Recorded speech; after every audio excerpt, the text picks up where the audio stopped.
All right, folks, it's Bradley J, the Bradcast, and we're with the great Carter Allen of WZLX and WBCN fame, and also an author. I don't know, maybe author is the primary thing now. I don't know which is most important to you, but you have a couple books, Carter. First, thanks for being with me, with us.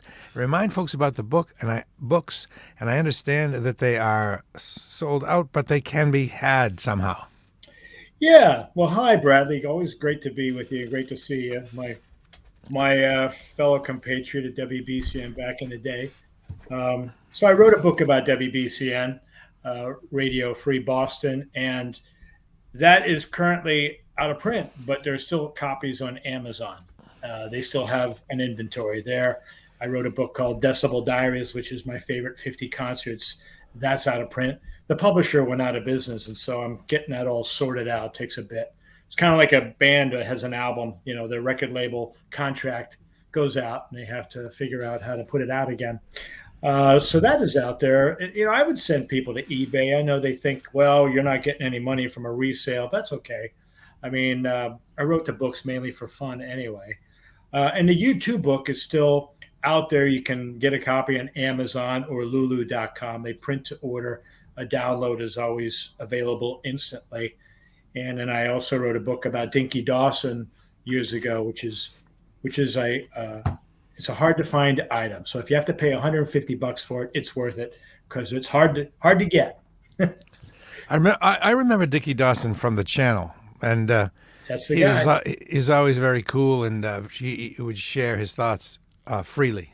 Yeah. Well, he had quite a history. He went back. He was an original roadie for Fleetwood Mac when that band started, 1967, and he was on the London scene as a DJ. He was an in-club DJ, spinning those swinging London 60s songs, and then got into rock and roll. He worked for Jay Giles' band, the Kinks. He worked for John McLaughlin, and he's a sound guy, and he puts sound systems in everywhere and rents out equipment now.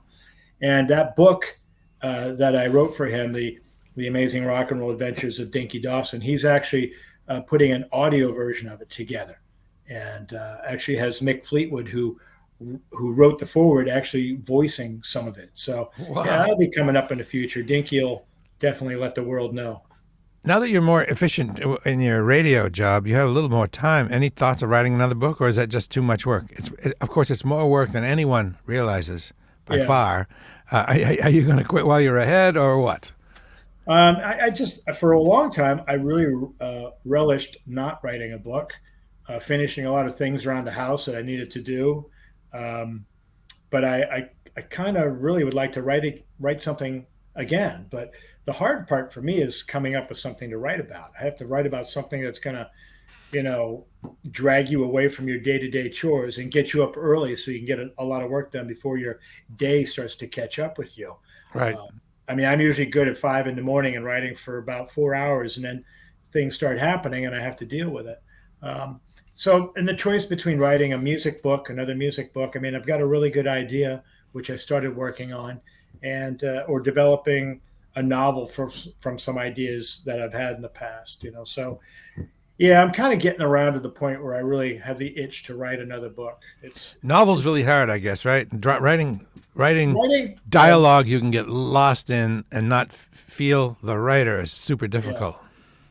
Well, when you say something, it's gone, right? If I totally screwed up right now and said something wrong, it would be gone. I mean, people might have the recording of it and you'll rebroadcast it, but when you write a book, it's eternal.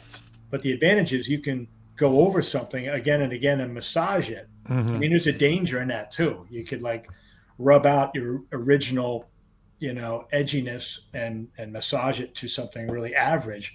But hopefully you would recognize that, or you can change something, or at the end of a chapter, you could say, this doesn't work where it is in the book. It needs to go later, and then you have to make adjustments. So I really enjoy the compositional aspects of writing. I enjoy working with the language and messing with the words. Obviously, I'm not as adept as some people.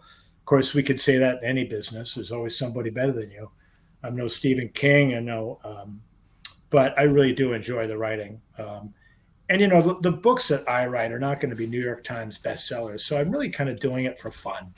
I made some money in the YouTube book, but the other books, it's basically it's fun to do. I enjoy it, and it's a great sense of accomplishment. Speaking of having a little more time, being more efficient at your job due to technology, that gives you a little more time to do things like travel, and that's really why you're here. You've recently been able to go on 2 trips with your lovely wife, and we're here to share these images and stories. I saw you at Come Together, Chachi Lopret's Beatles extravaganza, and we chatted about your trips, and I said, boy, I sure would like to hear about them. I figured we might as well share it with everybody, so that's what we're doing. So you went on a couple trips. You went to Switzerland, and you went to the Christmas markets of Germany. Right. We'll do Switzerland first, but before we get to the pictures, how do you decide on where you're going? Because that's kind of tough. You got a trip, you want it to be the best, most wonderful thing, and you got to kind of say, do I want to go here? No, and here. No. What I do is I watch a lot of YouTube videos on these places. How do you decide on where you're going to go? Yeah. Well, of course, marriage is a partnership, and you want to go someplace that I want to go somewhere where my wife wants to go. And one day we had this idea, and this was a few years ago. I said, "Where would you want to go?" And we both came up with a list, the top 10 places that we've heard about that we've never gone to. And this was in the wake of going to Iceland back in 2015. That trip opened our eyes to wanting to visit places, and get away from America and see places overseas. And so we came up with these lists, and top of each list was Switzerland. I said, Carrie, you want to go to Switzerland? She goes, yeah. And I said, I keep seeing, they say the way to go is by train. And so since it was on the top of our lists, we started investigating that. And I came across a company called Vacations by Rail. And it's actually an American company which is partnered with a British company. And they offer all kinds of trips, not only, overseas, but also in America. There's great train trips out in Canada and the Rockies and, to the Southwest. And they do train trips down in New Zealand too, and in Vietnam. So, it's a good way to get around quickly. If you go and visit places quickly on a trip, on a train trip, and then if you want, you can go back and go to these places and spend time there specifically. So in some ways, it's a Whitman sampler, but it's a lot of fun to do. What was it again? I'm writing it down. Vacations by Rail. Vacations by Rail, yeah. And I think the British company is called Great Rail Adventures. It's a partnership. But if you Google Vacations by Rail, you'll get all of their information, and then they'll probably be sending you emails for life. That's all right. That's the way it Were goes. you happy? Were you happy with them? And what's included? Yeah, I was very happy. You get the rail trip, obviously, but you get your hotels where you're going to stay. This trip originated in London, and we took the train through the Channel, past Paris, down to Strasbourg, and we stayed overnight there. And then from there, we went into Switzerland, and we based ourselves in a town called Chur. And after 3 days, we went on to another town called Kandersteg.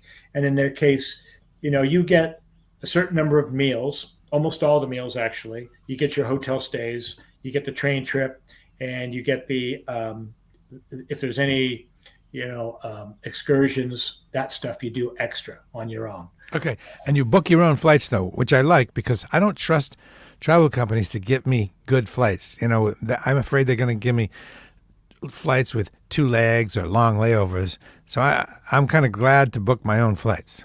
Yeah.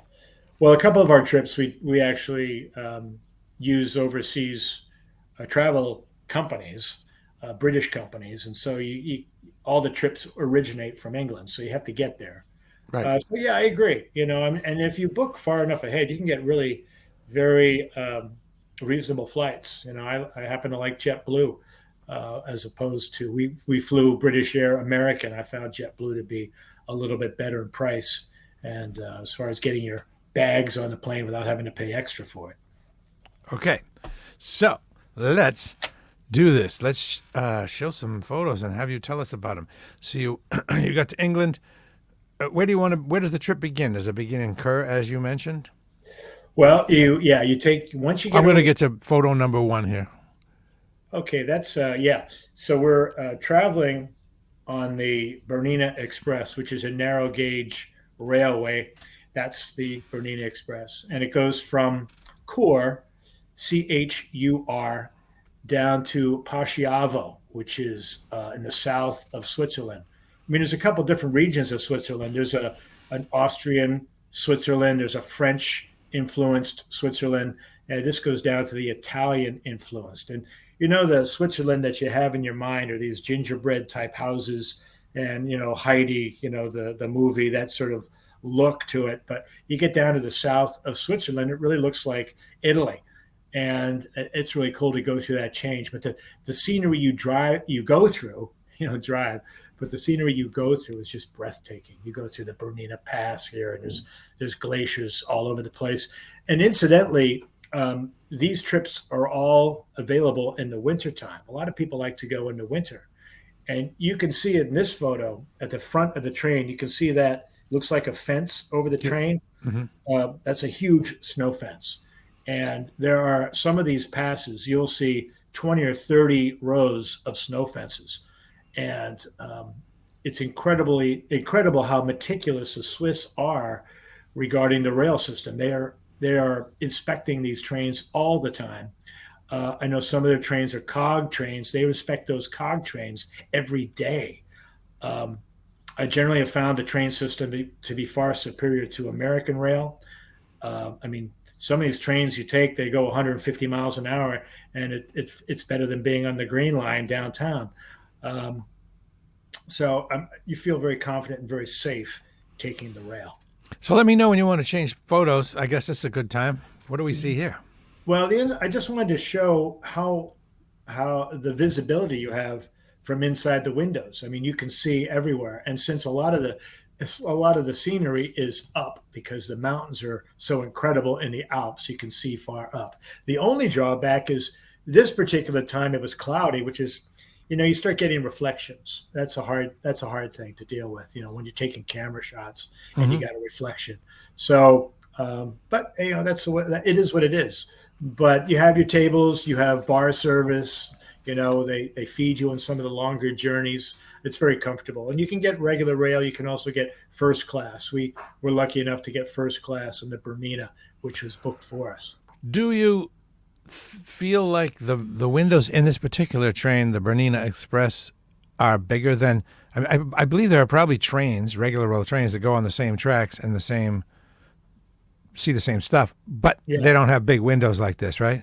No, I mean, there's a lot of local trains, like, it's like our commuter rail. I mean, you'll see regular trains pulling out of the station all the time. It's people going to work in the next town or needing to get across Switzerland. I mean, the Europeans rely on their rail system a lot more than we do. I mean, we have obviously years and years ago made the move towards more the automobile, but over in Europe, the rail system is still, one of the primary, maybe the primary way of getting around. So, I mean, we found, when we went to London or to England, when we wanted to get around, that part of England, we don't even worry about not having a rental car because there's a train that goes everywhere. And it's the same thing in Switzerland. So people are moving about the country all the time, just regular commuter rail. Wow. Let's go to the next photo. Oh, by the way, what kind of beer did the Swiss drink? What was prominent? What kind of beer? Yeah. I'm not so certain. I actually have a couple close-ups. Okay. I mean, you get Heineken, but there's some local beers too. What do we have here, Carter? Well, this is Passiavo. This is after we've come through the Bernina Pass, and now we're coming down to Passiavo, which, if that's the lake, and just beyond the lake there, that's Italy. Switzerland Alps flow right into the Italian Alps, and here's a pass that you can go into, and the rail. It's incredible how far down the train actually comes. It's several hundred feet coming down the hill on switchbacks, and then you roll into Pachiavo, and it's a beautiful town. But you could easily believe you were in Italy at this point when you're this far south. Do you get to stay in any of the towns, or is it a straight shot in this Bernina Express? You stay on the train the whole time. No, we got out. We had limited time. We only had like an hour and a half. We went into town, had a meal. Of course, you're in Italy, so we had pizza. And that's the train station in Pasciavo. Um, so we had time to look around, take pictures. I mean, I took tons and tons of pictures. My wife took twice as much as I did. Um, there's a lot to look at, and generally, like I said, it's a Whitman sampler. These train trips, you stay in each town for a limited amount of time. Sometimes it's only 45 minutes. It could be a whistle stop, but you get to see the area and then move out. And if you want to come back to any particular place, like if I was going to go take in northern Italy, I would go back to Pasciavo and spend a night or two there and then move my way south because now I've experienced this town. Um, but you can see everything's very clean. In Switzerland, they make a joke that if you if you put a piece of gum in your mouth and throw the wrapper on the ground, a Swiss person will come running across the street and pick it up. It's incredible how clean everything is. And the fact that they do have people that police the area and keep things clean. But you can see they didn't just do that specially for us when we arrived. It certainly doesn't look like a train stop here in America. So it's part of the culture, you'd say, is it's not cool to litter, and it's very cool to be clean. Yeah, it's very much I think, an environmentally leaning culture. They realize the fragility of what's around them. I mean, they are watching the melting of their glaciers with worry, but they try to use sustainable fuels as much as possible. They just seem to be much more aware and future thinking than we are here in America. I mean, we're coming around, but that seems like where we're getting to. They've been there for many years. Okay, let's move to the next interesting photo here. We have it looks kind of like the Prisoner. Remember the show The Prisoner? Yeah, yeah. They're taking us out. Well, so I was telling you earlier that when we came from Kur through the Bernina Pass into Pasciavo in the south on the Bernina Express, that I had problems with taking pictures because you were getting all these reflections. Mm-hmm. Well, I noticed all these Brits, because there was a lot of Brits with us on our trip. They were walking to the back of the train and they weren't coming back. And this is on our way back from Pasciavo because we went back the way we came. And I asked them, well, where are you going? I said, there's open cars in the back. So, I mean, I don't think in America they would allow this. I'm sure there's many rules here that are being broken, that you can't actually sit out in an open car like this. But the weather had gotten very nice. It was really sunny. So we went back there and we took pictures of everything on the way back that we had problems with, with the reflections taking on the way there. We took this back to St. Moritz and from there back to Kur. But it was just great being outside. And in the summertime, it was a beautiful day. It was, the weather was, it was in the 60s, 50s sometimes at the high points. Again, obviously in the wintertime, there'd be nothing like this. You'd be bundled up inside. As you're, spending time in a place like Switzerland, is there a general vibe you feel that's different from the United States? And that's probably something difficult to explain, but you are good with words and you probably thought about it. Is there an overall, you start to have a different sort of generalized feeling or ambient feeling? How would you describe it? I just think people are a lot calmer over there and more considerate. I mean, here in America, it's kind of like we're the guy in the Hawaiian shirt with the dice in his hand at the crap table with a roll of dollar bills, $100 bills in his fingers. It's vastly generalized view of American culture, but we're all very very energetic. We're profit oriented, very energetic. A lot of competition. That's the way America is, young and brash, and and we're out there fighting. In Europe, it's just they've been around for thousands of years longer than we have. They are more considerate of each other. The cultures are more socialist. So there's more in the way of government services coming back to the people. The parks are taken care of. The rail system, as I mentioned, is in better shape. It just seems that people feel more I think, less competitive there. And you can feel that spirit. It's much more easy, I think, to relax over there. And I find that with the British as well. And you Although, don't really realize it while you're here until you get there, right? exactly. I mean, you get into a big city, there's a certain spirit of competitiveness, in any big city. So, if you're in the middle of London, there is a certain element of London which does resemble New York City.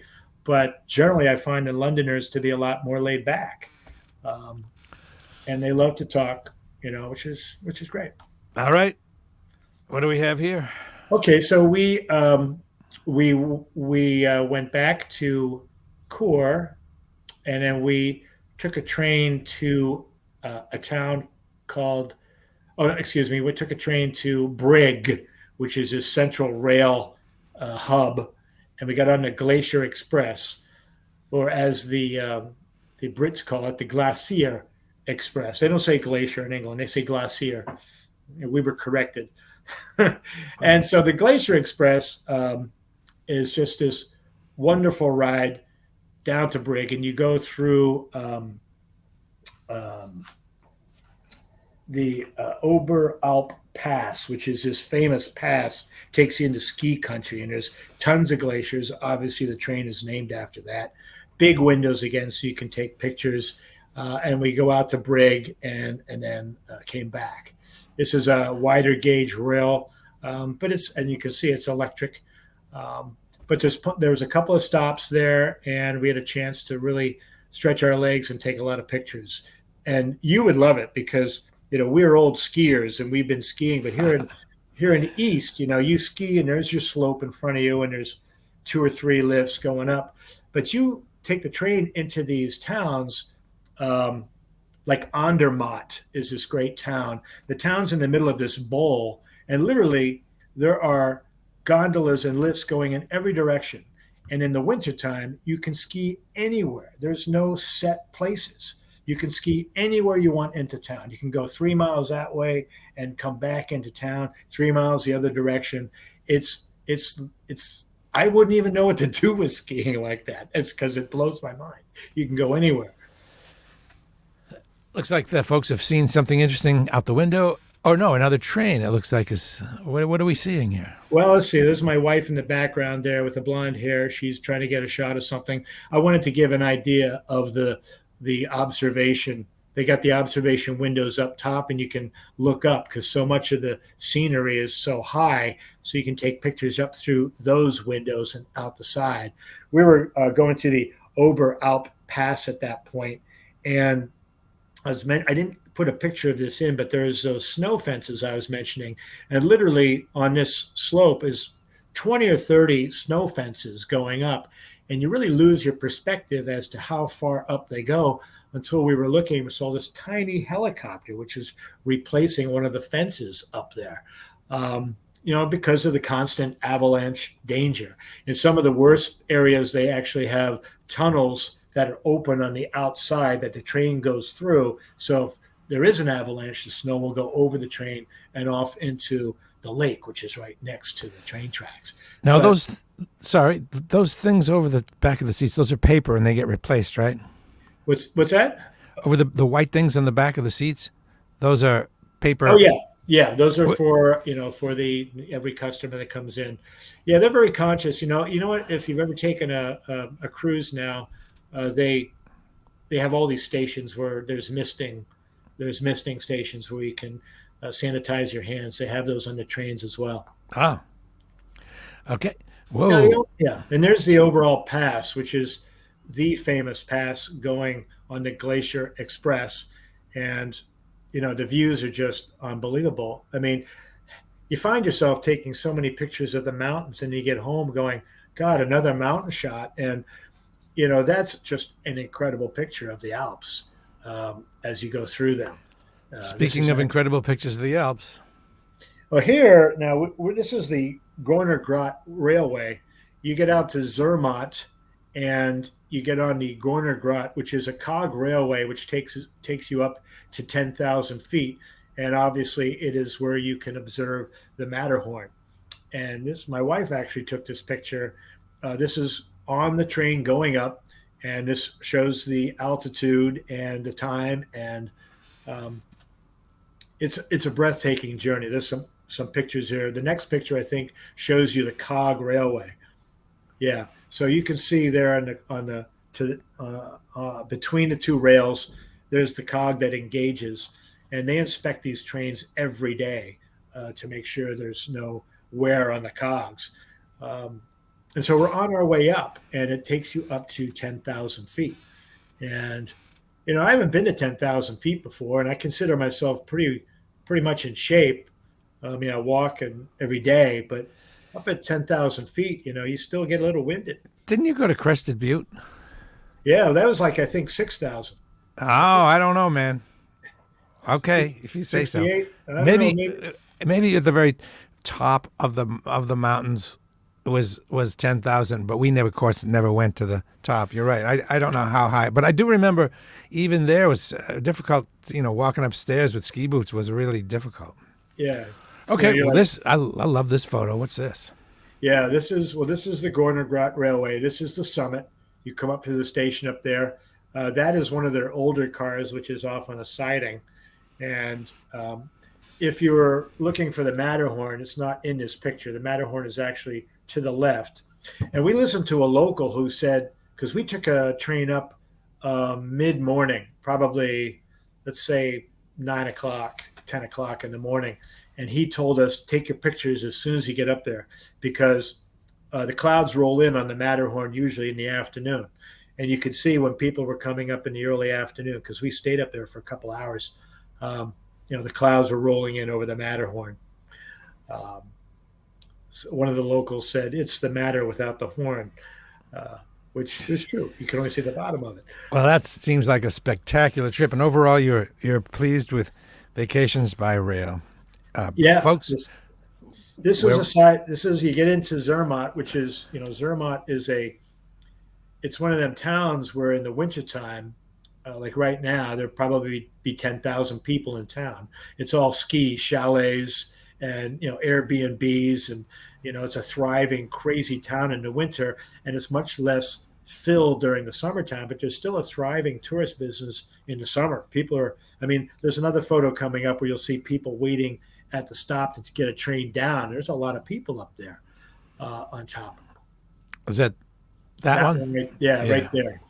Um, you're surrounded. You're on top of this viewing area, and this is not on top of the Matterhorn itself. You're a few miles away, but you can see 12 glaciers from where you stand, and this is July.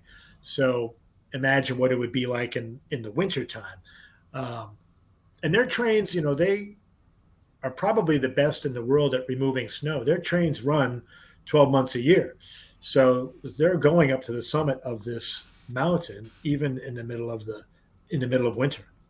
Okay, and so that was the Alpine trip, and there's another one, folks. We're going to deal with is equally interesting, and uh, I had some idea about the Alps, but your next trip really surprised me. And in Germany seems so cool, folks. Carter and his lovely wife went to visit the Christmas markets in Germany. I'm really looking forward to hearing about these towns and these markets. Is it okay to switch up and take us to Germany? Sure, Okay, of boom, course. we're in Germany. Boom. You're in Look at that. Frankfurt. You're in Frankfurt right there. Um, Okay, wow, and you can get to Frankfurt directly if you want. Of it's course, they really charge you a lot. It's funny. You have to pay more to go a shorter distance if you take a direct flight, I guess, because of the demand. But it kind of bums me out. And I would ask the people, anybody that works for the city of Boston that's in charge of their Christmas markets to watch this, because they get it in Germany and we don't really get it here. We're getting better, but we have a long way to go before we get anywhere close to Germany. So make us feel this picture, this photo here. Look at it, just fabulous. well, my wife suggested that she wanted to. We'd always looked at those Rhine cruises, and there's so many ads, and she wanted to visit the Christmas markets, and I didn't have so much knowledge of them. Um, and so I read up on it. And we took a trip. We took actually two trips and both of them originated in Frankfurt. One went north, one went south. And by the way, getting into Frankfurt, you've flown into Frankfurt. It's one of the biggest airports in the world. It's incredible. You have to allow hours extra to get anywhere. Um, but when you take the bus out of the airport and you get down to the Rhine, Frankfurt is just a charming city. And you have to remember, even though this looks like it's 1,000 years old, a lot of Europe, especially in Germany, was rebuilt because of the war. I mean, there was a terrible cost that the German people paid, in the end of that war with cities being destroyed. But when they rebuild something, they rebuild it like it was. If half the church is destroyed, they rebuild the church exactly like it was. Maybe the inside is all technologically changed, but outside it still looks like it did 1,000 years ago. And this is a big Christmas market in Frankfurt. We really had no idea. They said we boarded our ship, which is going to leave that night, and said, by the way, their first Christmas market is a block down the river. Take a left, you're there. And we turned the corner, and this is what we saw. Literally hundreds and hundreds of people were like, wow. And it's American markets are more commercial, obviously. It's almost like, yeah, but they're drawing on a tradition that goes back hundreds and hundreds of years. This is how they celebrate their Christmas. They they like to parade past stands where people sell different things, and I've got some pictures of some of the stands. There's a guy that sells pretzels. There's the people that sell meats. There's the candy stands. There's the bars, because some of these stands are temporary two-story stands that they set up, and the Christmas markets go on for an entire month. I mean, if you want a pretzel, this guy's got your pretzel. I mean, no Yeah. matter what you like. Um, People Wow. streaming by and just having a great time. By the way, what was the did you like your tour company, and what was the name of that? Tour company we took was TUI, TUI. It's a British tour company. They Okay. do not advertise in America, so you need to seek them out. Now, did you And have to go pick that up in England, or did you flew to Germany on your own? yeah, for this tour, we flew to to England. One of the tours emanated from Birmingham Airport, and one of them um, from where were we? Gatwick, from Gatwick Ah, Airport. So yeah, you got to get to England. So the first part of the trip is not part of the tour. That's your business to right. get. So how do you meet with the people, the group? Are they in the airport? Yeah, yeah. They tell you where exactly to meet up, and you start to see people congregating at gate number whatever or something like that. Exactly. You get your instructions. I mean, TUI has its own airplanes, so they have their own check-in area. So you get there and you check in, and you know the date and time. And these airports, like we also emanated from Stansted Airport. Stansted and Birmingham. There are a lot of um, charter airlines and tourist airlines, like Ryanair and TUI and Titan Air, and so you know where to go. Um, Here's the guy that's selling candy. Those are all gingerbread hearts on the wall, and they all have different sayings in German, some of which I can read, some of which I can't. Um, and those are all great Christmas presents for the kids. Um, Did you try one of them? Well, we tried gingerbread. Yeah, we didn't bring any of those home for gifts because we were um, skeptical. We thought, well, how's it going to last? It's got to be hard as a rock when we get back to America. But we were told by people that they stay fresh and soft for a long time. So, of course, you give one of those to a kid, it'll be gone in about 20 minutes. So I guess you don't have to worry about that, right? Yeah, and lugging it home would be such a pain, right? And it might get crumbled and all. I can't imagine Yeah. it. So Yeah. there's a comment here by a Steve Bassett who says his daughter just returned from a similar trip. She left Switzerland but found people in Germany rather gruff. Did you find that? Yeah, in some places, I think so. I mean, when you are involved in going to the Christmas markets, the people that you meet are, that work the stands, or there are people that are, passing along that are shopping in the stands, and everybody's in a really good mood because it's a festive time. I suppose you could go to Germany and get into the outreaches and, get into a small town, and you're obviously seen as a tourist, and people might, be a little standoffish. But in this situation, I mean, there's lots of German tourists. There are tourists. There are Germans from other cities coming here to go to these markets. And when you're buying something, everybody's friendly. You Yeah. know. And it's possible that the German language to us sounds gruff. It's very angular and all, and maybe that adds to a sense of gruffness that is not intended. Yeah. I can't I be sure. I understand a little German. I can read a lot of German. I have a hard time speaking it, but people are willing to come halfway. But a lot of people speak English in these markets, that are German. They speak English, and so, or half English, and you kind of work it out, or you just buy something and, um, Yeah, you can point to it and hold up one finger, and they'll tell you. You'll see how much it is on the register, and you don't even need to know. You just stick your phone on the thing, and there you go. Anybody selling anything is probably going to speak English, though, right? yeah. I mean, a lot of people speak English. And to the answer to that question, definitely when you're in an English speaking country, it's a lot easier, because if somebody is gruff, you can easily talk your way, through the situation, if there is a situation, or make them smile with a joke or something. I found that, just if people are gruff to you overseas, you just smile, and don't be afraid of being a tourist. It's uncool being a tourist. Well, so what? I mean, you got to ask questions, and if you ask questions, you find out a lot of stuff that you would not have known, and people help you out. So, To that point, it's possible to find your way around, of course, using your phone. However, I find it is more rewarding to ask somebody directions.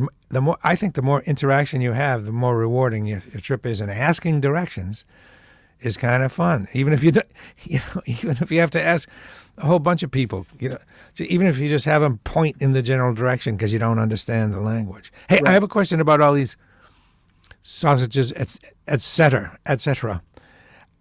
Do they, do they taste as great as they look? Are they different than a hot dog we would get around here? And can you describe the difference? Well, I'm not the guy to ask. I'm a vegetarian. Oh, right. So you didn't taste them. But, but, I mean, Germany is known for its Wurst. There's all kinds of different flavors, hundreds, really. Um, I had a picture of a sausage stand, a Wurst stand, but I put this picture in because I just found the hanging, pans there, the frying pans, just to be fascinating how they do that. Um, I could call it swinging steaks after one of my favorite Boston bands, Oh, really. yeah. Um, but yeah, they keep that cooking all day for people. And uh, but yeah, not being able to comment on the taste that you say. I mean, this Yeah, is sorry Germany. about that. I mean, this is. I mean, they're known for this. So I mean, there's sweet sausage, and there's Lebanon bologna, everything, all kinds of different brats. Someday we'll do it. Well, someday in person, I want to talk to you more about being a vegetarian. I've actually talked to you a little bit about it, but it's very interesting to me. But that's not the topic for today, because uh, in Deutschland. So Ah, this yes, is yet another town. This is Heidelberg. this is Heidelberg.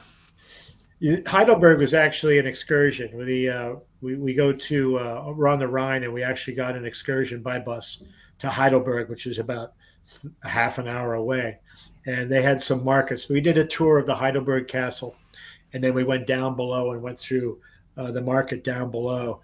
And I put this picture in just to show. I mean, a lot of the locals go to like I said, these Christmas markets have, um, bars, and you buy yourself, spiced wine, Glühwein, and, it's red and there's white, and it's heated. It has, spices in it, and you drink your spiced wine and talk, and that's a big part of going to the market. You sit back and enjoy your wine. So a lot of the locals are here enjoying their wine behind this, kiosk in front of us. There was a an ice skating rink for the kids. So the parents are sitting there drinking their wine while they're watching the kids on the rink. And then there's kiosks selling wares. They're selling porcelain. They're selling everything. And they're selling food too. And so yeah, this was the Heidelberg market. Oh, this looks fantastic. Okay, yeah, this is Colmar, France. And this is not far away from Heidelberg. You have to understand that you get into a certain area where you're going in and out of France and Germany regularly. One moment you're in France, one moment you're in Germany. This we took a little excursion to Colmar, which is about a half an hour away from the Rhine, and it really we walked into this village and it's kind of like Whoville. I mean these gingerbread houses, and it's unbelievable, really.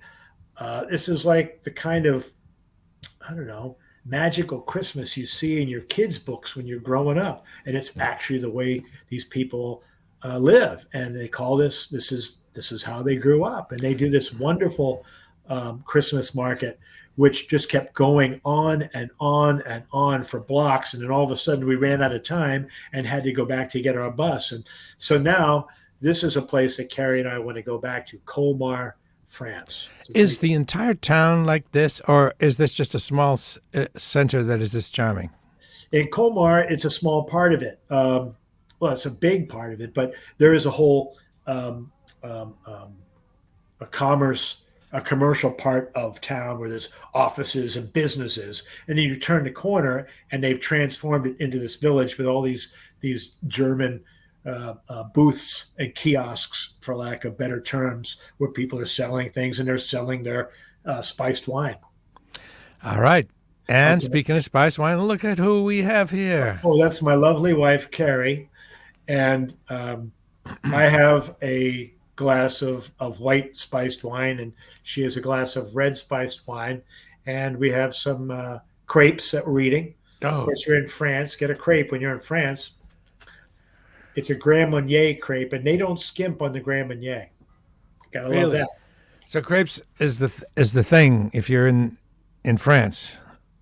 I can Yeah. imagine. I'd like to eat about a thousand of. They have sweet ones, right, and savory ones. Oh, yeah. I mean, you know what's really big over there is Nutella. Yeah. The chocolate spread. Yep. I mean, they have like dozens of jars of it in front of all these, these markets where they're making crepes. I mean, a lot of people get the Nutella crepes. Um, we happen to like the Grand Marnier crepes just because it's sweet and it warms you up and gives you a lot of energy to go on to the next Christmas market. And we have a cologne now. This is Cologne, and there's the huge Cologne Cathedral on the upper left. This is the big Christmas tree they brought in, and there's a stage in front of us where the kids do their displays, do their songs and their little dramas, and Santa Claus comes out and sits there and sees the kids. So, yeah, Cologne was pretty amazing. There were three Christmas markets in Cologne. One of them was the cathedral. Then there was a Christmas market at the town hall. Then there was the downtown Christmas market. I think I got a night picture of that one. Um, Uh, what does that sign say? It says Weihnacht Market. Weihnachts yes, Market. well, What does that Weihnacht mean? is Christmas. Okay.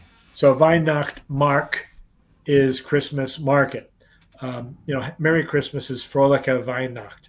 So, and just remember that W's are pronounced V over there, so it's Right. Weihnacht, and V's are pronounced with an F, um, and Nacht. You know, so Okay. Oh, oh. oh yeah, these are the Schrammküsse or the Schokokuf, and what it is it's like a bonbon, and it's all filled with marshmallow inside. And so we figured they flavored them with whiskey-like flavoring or Glühwein flavoring, which is spiced wine flavoring. And then to the right, there's a champagne one. We figured it's champagne flavoring. Well, my wife bit into hers and it exploded. It's real champagne, in there. And I had a whiskey one. It's got real whiskey in it. And I fell in love with this stuff. They wanted to sell us like a box of 12 of them, but I couldn't see how to get it back to America without crushing them. But we enjoyed that. It's a great little dessert. You'd think that somebody here would make those, but Well, I guess. maybe. I mean, like I said, in France, they would make these as bonbons, and here, I mean, there is a. I can't remember the name of the brand, but there is a commercially available brand. It's like a marshmallow chocolate thing. I can't Hmm. remember. Okay. And And this now we're is in Cologne again. this is still Cologne, and this is the other Christmas market at night, and they light up the trees, and you can see the avenue with stands on either side. There's musicians in some of the stands. They're selling everything. There are stands that sell home crafted stuff. That like wood products from the Black Forest, stuff is made in Germany. But there's a lot of places that do sell stuff that's made in China. Now, nothing against that, but when I go to Germany, I don't want to buy something made in China. Like nutcrackers. If you see a nutcracker in Germany for 25 euros, it was definitely made in China.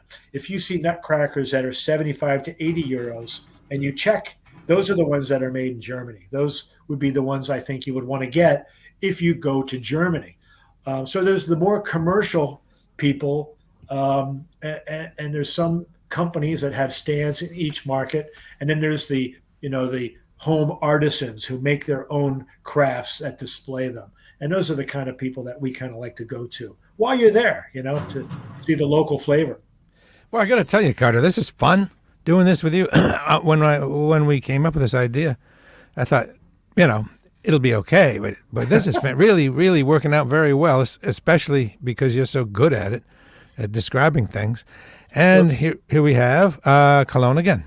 In Cologne again. This is further down the street, and here's a statue, and I can't tell you what the statue is of, but here's a statue which is in the middle of town, a big granite statue. But in the wintertime, during the market, they board off streets and they pour in the water, and they have ice skating rinks for the kids.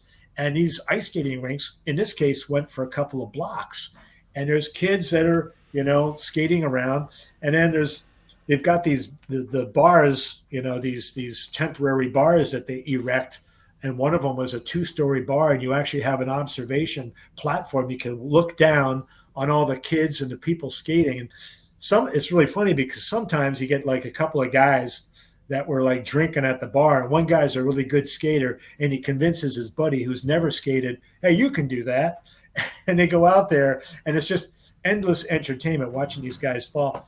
But I just think it's so cool, the magnitude that they go to transform the middle of town. It's like our frog pond, except this is not a permanent structure. This is something that they created.